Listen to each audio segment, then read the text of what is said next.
kami dari kelas PE1A. Di sini kami akan melakukan presentasi matkul PTBE dengan judul analisis pengembangan PLTA di Cina. Dimulai dari kelompok saya yaitu ada Bima Prasetya dengan NIM 10113 25091. Saya sendiri Andika Sultan Karyawan dengan NIM 10113 25226. Saya Mereka Susila Puradi dengan NIM 1013 25046. Saya dengan terakhir dengan NIM 101 Latar belakang yang kami ulik yaitu di tengah urgensi krisis iklim global, transisi energi yang terjadi, pembangkit listrik tenaga air muncul sebagai solusi energi terbarukan yang paling stabil dibandingkan sumber tenaga matahari ataupun angin yang bergantung pada cuaca. Di Cina, menjadi pemimpin dunia adalah aktor ini dengan membangun bendungan raksasa guna melepaskan diri dari ketergantungan pada batu bara. Namun ambisi besar tersebut membawa konsekuensi signifikan. Konsekuensinya yaitu mulai dari perubahan ekosistem sungai yang permanen hingga dampak sosial bagi masyarakat yang terdampak proyek.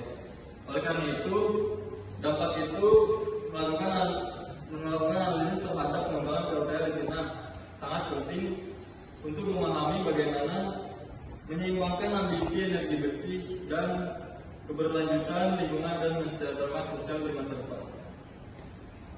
Untuk rumusan masalah yang kami buat yaitu ada 3 pertanyaan. Yang pertama, bagaimana kontribusi teknologi PLTA skala besar terhadap pencapaian target emisi nol bersih atau net zero emission di China. Yang kedua, apa saja inovasi teknologi konversi energi yang digunakan China untuk meningkatkan efisiensi daya pada bendungan raksasa. Yang ketiga, bagaimana dampak lingkungan dari masifnya pembangunan waduk PLTA di Cina terhadap ekosistem aliran sungai utama. Dan tujuan penelitian ini menjawab dari rumusan masalah. Sebagaimana tadi nomor 1, bagaimana kontribusinya? Jawabannya nomor 1 menganalisis perkembangan energi PLTA yang dilakukan di Cina. Dan yang kedua, apa saja inovasi teknologi konversi energi, yaitu menganalisis pengaruh energi PLTA terhadap transisi energi di Cina. Dan yang ketiga, bagaimana dampak lingkungan dari masifnya pembangunan PLTA di Cina. Yaitu jawabannya menganalisis dampak lingkungan dari pembangunan PLTA skala besar di Cina.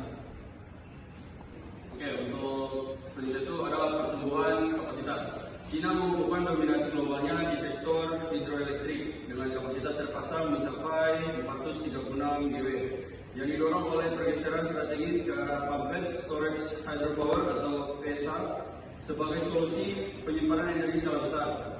Melalui megaproyek seperti Bayetan dan fasilitas PI Cina tidak hanya menyumbang lebih dari 90% penambahan kapasitas hidro global tahunan, tetapi juga memanfaatkan teknologi sebagai baterai raksasa.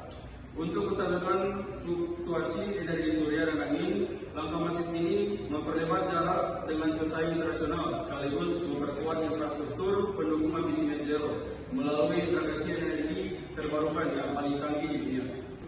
Untuk selanjutnya yaitu turbin and generator. Cina telah berinformasi dari pengimpor desain menjadi produsen turbin tercanggih di dunia yang dibuktikan melalui penggunaan 16 unit turbin Prancis berkapasitas 1000 MW per unit di proyek Bayetan. Terobosan rekayasa presisi ini menghasilkan efisiensi konferensi hingga 96,7% dengan stabilitas luar biasa, di mana getaran unit raksasa seberat 7.500 ton dapat dikendalikan di bawah 0,05 mm. Melalui pengembangan sistem pendingin udara canggih untuk generator bertenggangan 24 kF dan optimalisasi prinsip aliran campuran pada turbin Prancis. Cina berhasil menciptakan fondasi teknis yang memungkinkan operasional pembangkit listrik tenaga air dengan skala efisiensi yang mendekati batas realisasi maksimal. Yang selanjutnya itu ada sistem transmisi. Cina menjembatani kesenjangan geografi antara sumber air di barat dan pusat beban di timur melalui implementasi teknologi ultra high voltage atau UHF yang beroperasi hingga 1100 kF sebagai jalan tol super cepat.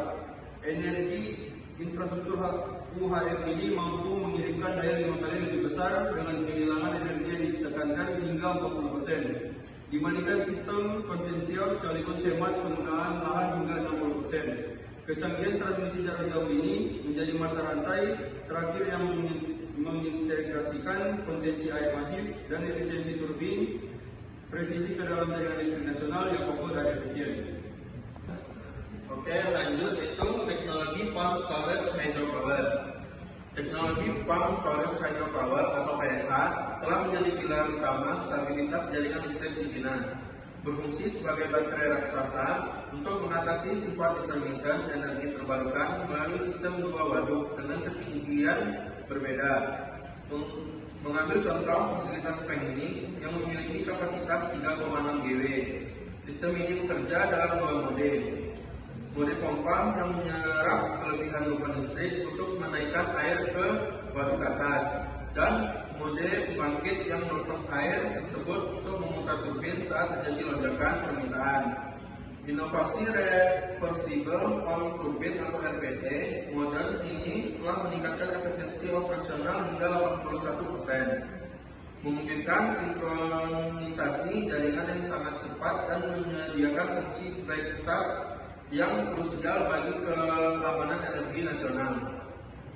Dengan kapasitas terbesar yang telah melampaui 70 GW pada awal 2026 dan target ambisius 120 GW di tahun 2030. PSH mendominasi pasar penyimpangan energi di Cina, memainkan peran vital dalam integrasi transmisi ultra high voltage atau UHV serta mendukung pencapaian target emisi nol bersih melalui pengurangan emisi karbon secara signifikan. Lanjut yaitu peran grid balancer. Dalam arsitektur energi modern Cina, pembangkit listrik energi air atau PLTA memegang peran vital sebagai penyeimbang jaringan grid balancer yang menjaga stabilitas frekuensi dan tegangan nasional.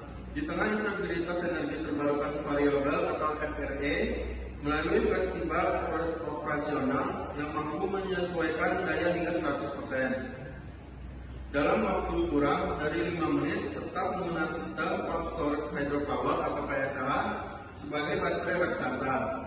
PLTA efektif mengatasi sistem intermittent tenaga surya dan angin sekaligus, memitigasi fenomena dark curve. Selain itu, infrastruktur ini menjadi pilar utama stabilitas transmisi jarak jauh atau ultra high voltage atau UHV, dengan menyediakan inersia dan kompensasi daya reaktif yang menjaga keandalan sistem hingga 99,9%, serta menekankan kerugian transmisi. Dengan total kapasitas mencapai 436 GW, termasuk dukungan teknologi mutakhir seperti turbin 1000 MW di PLTA Baihetan, Cina mampu mengelola beban puncak secara instan tanpa bergantung pada pembangkit listrik fosil, sehingga mempercepat dekarbonisasi menuju target net zero emissions. Oke, selanjutnya di sini ada kesimpulan. Jadi, kesuksesan Cina dalam menyelesaikan hidroelektrik global didorong oleh integrasi 3 pilar teknologi utama, yaitu ada efisiensi turbin raksasa dengan kapasitas 136 GW, fleksibilitas sistem pump storage hydropower, dan jaringan transmisi ultra high voltage. Penggunaan turbin mutakhir memastikan konversi energi yang presisi, sementara sistem PSH berfungsi sebagai cadangan energi strategis yang mampu menyeimbangkan fluktuasi pasokan listrik dari sumber terbarukan lainnya. Keunggulan ini semakin diperkuat oleh infrastruktur UHV yang mendistribusikan energi melintasi jarak ribuan kilometer dengan tinggi daya yang minimal. Sinergi antara mesin yang efisien, penyimpanan yang responsif, dan distribusi yang mandiri ini menjadi fondasi krusial bagi Cina dalam percepatan transisi energi menuju target emisi nol bersih pada tahun 2060. Selanjutnya di sini ada saran. Pengembangan hidroelektrik di masa depan harus mengedepankan keseimbangan antara kemajuan teknis dan keberlanjutan lingkungan melalui pendekatan sosial ekologis yang lebih humanis serta inovasi konservasi ekosistem sungai. Dari sisi ekologi, Prioritas perlu diarahkan pada peningkatan fleksibilitas turbin kecepatan variabel atau kita sebut dengan variabel speed untuk mengoptimalkan adaptasi terhadap fluktuasi bahan listrik yang dinamis. Selain itu, akselerasi pengembangan struktur membran energi juga menjadi kunci krusial untuk meminimalisir pembuangan energi hijau yang sia-sia sekaligus menjamin stabilitas dan keamanan pasokan listrik bagi masyarakat secara berkelanjutan. Sekian dari presentasi dari kelompok saya. Terima kasih semuanya.